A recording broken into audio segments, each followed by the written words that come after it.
Salut à tous, on se retrouve aujourd'hui pour une nouvelle vidéo et ce sera une vidéo tag et pas n'importe quel tag puisqu'il s'agit du tag ultime Harry Potter.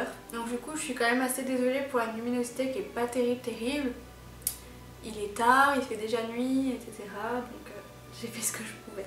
Et je sais pas si vous avez remarqué mais pour l'occasion j'ai arboré mon très beau pyjama slash sweat Harry Potter. Voilà, je suis trop contente.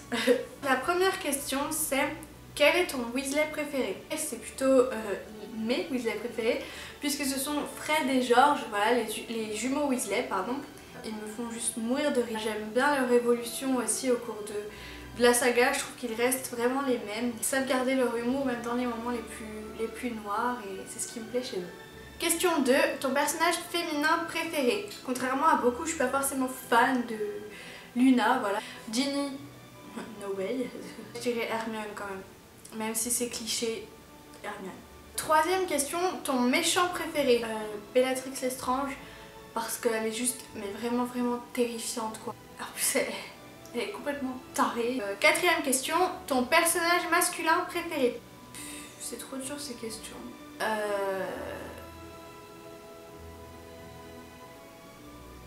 Harry. Beaucoup de personnes répondent Ron à cette question. Il y a plein de gens qui n'aiment pas forcément Harry.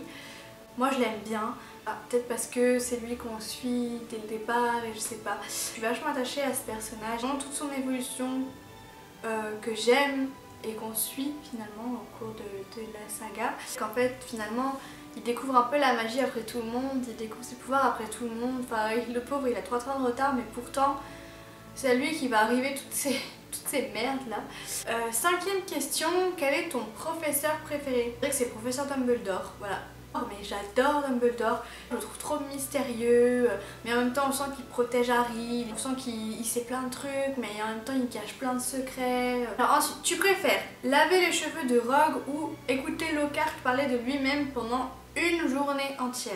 Là c'est un peu le dilemme trop compliqué. Je pense que je préfère quand même laver les cheveux de Rogue. Je mets des gants et puis tu sais ça dure genre 5-10 minutes vite fait, hop. Puis il suffit de les laver et après ils se démerdent. Lockhart c'est carrément une journée non-stop, il faut l'écouter parler de lui et on fait rien d'autre, non c'est pas possible. Tu préfères dueliser une Bellatrix euphorique ou une Molly en colère? Clairement je préfère dueliser une Bellatrix euphorique parce qu'une Molly en colère, on a vu ce que ça donnait. Je suis plutôt du côté des gentils on va dire, même par principe je préfère dueliser un méchant qu'une gentille, voilà. Tu préfères voyager jusqu'à Poudlard en Poudlard Express ou en voiture volante? En Poudlard Express. Je crois que c'est le rêve de tous les Potterheads de pouvoir prendre le Poudlard Express au moins une fois dans sa vie. Bien que l'ambiance avec le petit truc de bonbons, être avec les autres, enfin je pense qu'il doit y avoir une super ambiance dans le Poudlard Express. Tu préfères embrasser Voldemort ou donner un bain à ombrage? C'est une blague. Attends, je sais, je préfère embrasser Voldemort. Rappelons quand même que Voldemort est Tom Jedusor.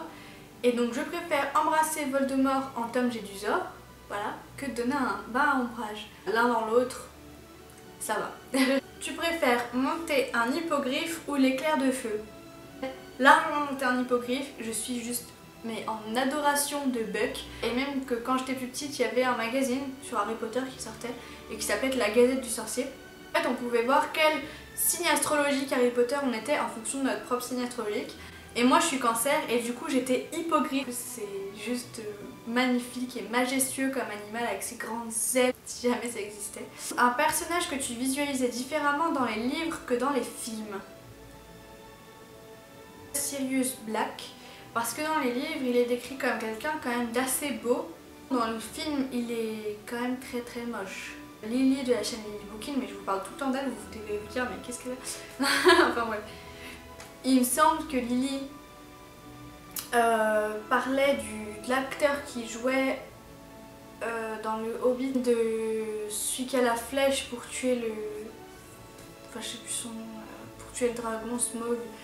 Et je vous mettrai une photo de l'acteur par ici, voilà. Elle disait que cet acteur-là était pas mal pour Sirius Black et je suis assez d'accord. Je trouve que ça correspond pas mal à la description ou l'image qu'on s'en fait dans le livre. 12. Un film que tu préfères au livre? Bah, je sais pas, aucun. Je pense que c'est plutôt l'inverse en règle générale, même si je suis fan des films. Alors Richard Harris ou Michael Gambon en Dumbledore. Richard Harris, Michael Gambon il fait un peu papy gâteau ou Père Noël quoi. Donc Richard Harris a ce côté un petit peu plus mystérieux et plus torturé comme personnage. Ton top de moments / personnages non inclus dans le film. Faudrait que je les réalise. Même si je suis absolument contre ce couple, mais vraiment je déteste ce couple. Tous les moments, notamment dans le 6e, où en fait Harry commence vraiment à développer des sentiments assez forts pour Ginny. Dans les films, je trouve que c'est très mal exploité, on comprend pas trop pourquoi d'un coup il se met sur Ginny, alors qu'elle est à fond sur lui depuis que c'est une gamine. C'est un peu ridicule, parce que finalement on voyait une autre facette d'Harry un peu, et ça c'est un peu zappé dans les films. C'est dommage. 15. Si tu pouvais refaire un film, lequel ce serait? Le Prince de Sang Mêlé, hein. C'est le film qui m'a le plus déçu et voilà, dans lequel j'ai vraiment... Enfin, pour lequel j'ai vraiment préféré le livre. 16. Quelle maison t'a immédiatement mis le plus en confiance? Bah Gryffondor, clairement, je suis désolée. Et dans tous les tests que je fais, hein, Pottermore, tous les tests, je suis toujours Gryffondor. C'est pas moi qui l'ai dit.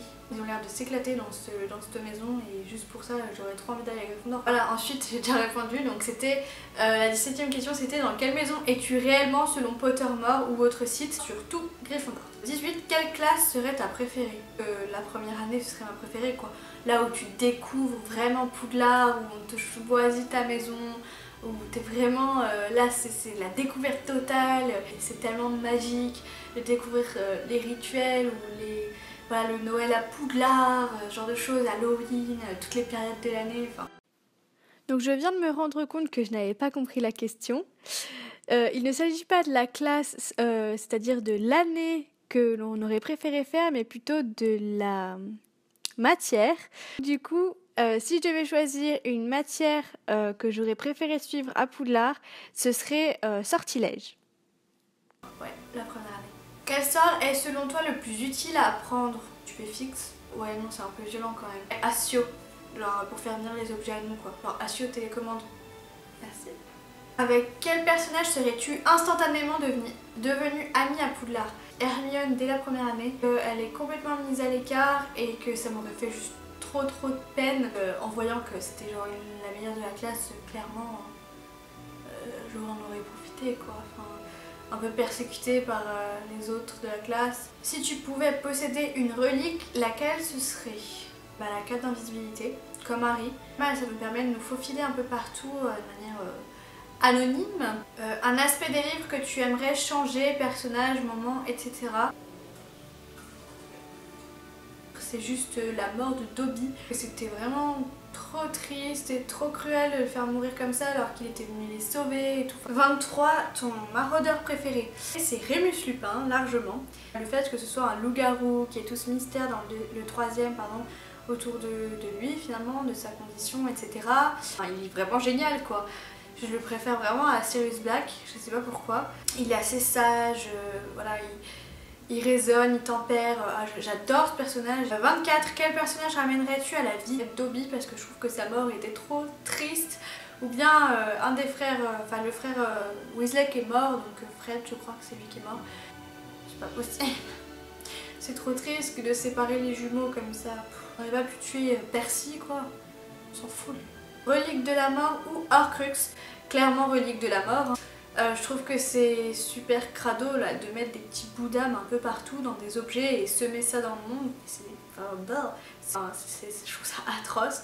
Je trouve qu'il y a la cape d'invisibilité et ça c'est comme je le disais tout à l'heure, c'est non négligeable comme outil. Donc voilà, j'espère que ce tag vous aura plu. J'ai essayé de répondre assez succinctement aux questions et assez rapidement parce qu'il y en avait quand même 25. Là je vous fais plein de gros bisous. Je vous souhaite à tous une très bonne semaine et je vous dis à très vite. Bye.